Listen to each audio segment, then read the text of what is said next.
এআইকে ফাঁকি দেওয়ার ক্ষেত্রে যে এই অভিনব যে পদ্ধতি, এগুলোর ক্ষেত্রে সাধারণ মানুষের কাছে সুস্পষ্টভাবে একটা মেসেজ যাওয়া প্রয়োজন।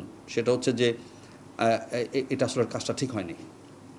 আজকে যে লোকটাকে আমরা আমাদের স্পেশাল ম্যাজিস্ট্রেট আদালতে পাঠিয়েছি, আমরা ইতিমধ্যে শুনতে পাচ্ছি যে, আমি এখনও কাগজটা পাইনি, পেলে আপনারাও পাবেন, যে তার এই ক্ষেত্রে 1 মাসের কারাদণ্ড এবং একই সঙ্গে আইনে যেটা আছে অর্থদণ্ড, উভয় দণ্ডই তাকে দেওয়া হয়েছে।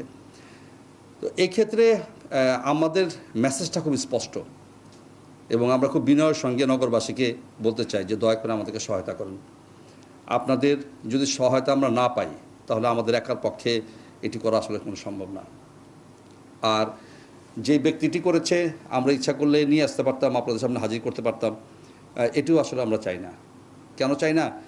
যে কোনো বিচারের সঙ্গে আমার কাছে মনে হয় যে মানবিকতার একটা সম্পর্ক থাকা উচিত এবং নিশ্চিতভাবে যে তার পরিবার আজকে কষ্ট পাবে, তার আত্মীয়স্বজন কষ্ট পাবে, সে নিজে কষ্ট পাবে এই অপরাধটুকু করার কারণে।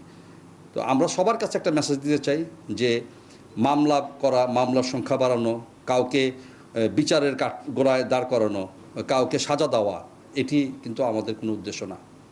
আমাদের প্রধান উদ্দেশ্য হচ্ছে যে সবাইকে সচেতন করা, যে আমরা নিজ থেকে যেন আইনটা আমরা মানার চেষ্টা করি। তারপরও যে ব্যত্যয় হয় না তা না, ব্যত্যয় তো হয়, এবং ব্যত্যয় যেখানে হবে সেখানে কিন্তু আইনের প্রয়োগ অত্যন্ত কঠোরভাবে আমরা এই জিনিসটা দেখব।